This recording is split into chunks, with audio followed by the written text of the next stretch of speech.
Olá alunos, tudo bem? Eu sou o professor Alberto Veras e no nosso curso vamos estudar a uso capião.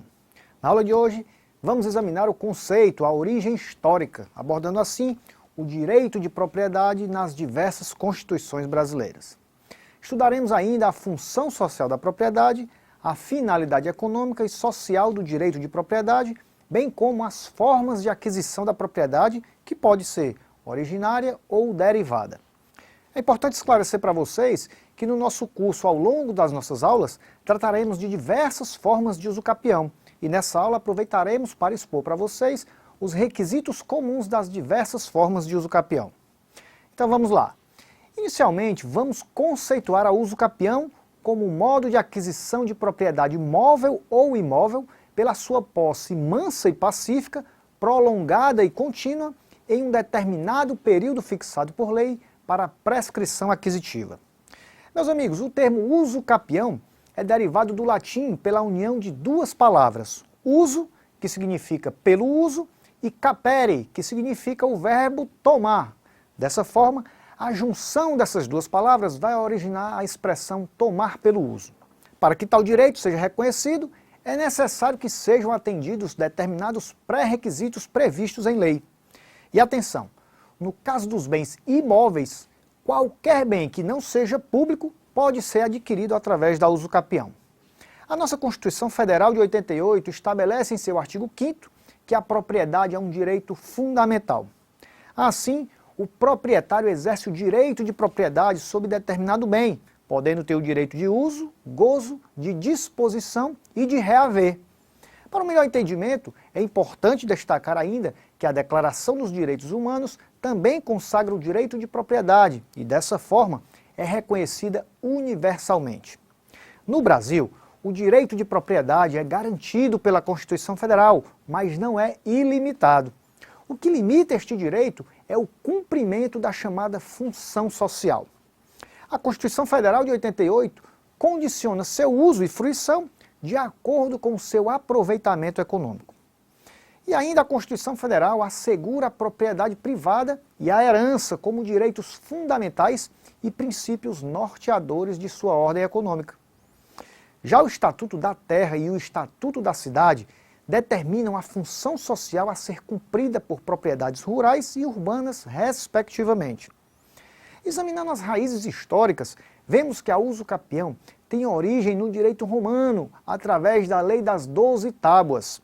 Naquela época, o titular de uma propriedade quiritária devia ser obrigatoriamente um cidadão romano, ou seja, ele deveria gozar dos status civitatis.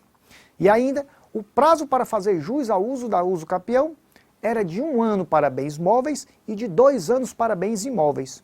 Mas o tempo foi passando, e não apenas a posse continuada passou a ser requisito, mas também o justo título e a boa-fé. Outra exigência ao longo do tempo foi que a posse exigida para uso capião devia ser ininterrupta e, caso houvesse interrupção, que ocasionasse a perda da posse, iniciava-se uma nova contagem de prazo. As Constituições de 1824 e 1891 consideraram a propriedade como um direito dos cidadãos. Naquele período, tivemos a influência das Constituições dos Estados Unidos e da França, e assim, o direito de propriedade foi considerado um direito absoluto, exclusivo e inquestionável. As Constituições de 1934 e 1937 foram marcadas pela era de Getúlio Vargas, e assim tivemos grande preocupação com a justiça social. Naquela época, o direito de propriedade deixou de ser um direito absoluto e passou a ser mais direcionado ao interesse social e coletivo. Na Constituição de 1937, havia a figura da desapropriação.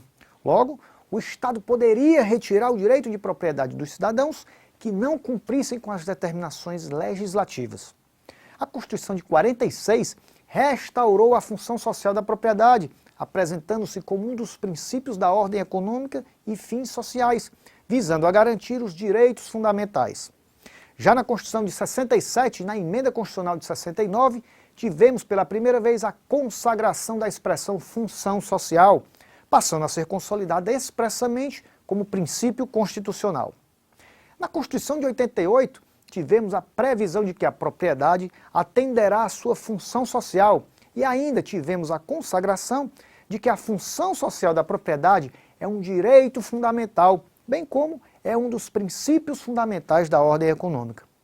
A propriedade ela tem um papel fundamental no atendimento das necessidades humanas individuais e coletivas e para possibilitar o efetivo exercício das mais variadas atividades econômicas, como, por exemplo, a moradia, comércio, a agricultura, a pecuária e a indústria.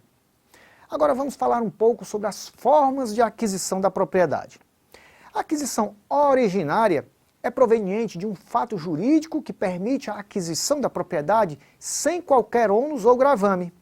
O novo proprietário adquire o bem imóvel sem os vícios da relação jurídica anterior. Então, se a propriedade é adquirida por modo originário, incorpora o patrimônio do adquirente em toda a sua plenitude. Assim, na forma originária, não existe uma transmissão nem ato bilateral, sendo uma maneira unilateral de se tornar proprietário. Na aquisição derivada, a liberdade e a autonomia das partes faz com que a propriedade seja transferida de uma pessoa para outra. Então, ao adquirir a propriedade através do modo derivado, o bem será transferido, mantendo-se as relações de direito real ou obrigacional já existentes. E para finalizar a nossa aula, vamos falar um pouco sobre os requisitos comuns da uso capião, destacando que nós temos vários requisitos para as mais variadas espécies de uso capião. Então podemos dizer que os requisitos comuns a todos os tipos de uso capião são os seguintes: posse ininterrupta por um lapso de tempo, ou seja, deve haver um período de tempo com a posse sem oposição. Esse período varia para cada espécie de uso capião. A boa-fé, que significa a ausência de contestação da posse e que esta deve ser pacífica. O Código Civil diz que é de boa-fé a posse se o possuidor ignora o vício ou o obstáculo que impede a aquisição da coisa. O animus domini, que se trata do comportamento como dono ou proprietário do bem. Ou seja, não basta estar de posse do bem, mas é necessário que a pessoa se comporte como se dono fosse. E assim finalizamos a nossa aula de hoje. Não deixe de consultar o seu material de apoio disponível em sua área do aluno para maiores informações sobre os temas aqui apresentados. Bons estudos e até o nosso próximo encontro.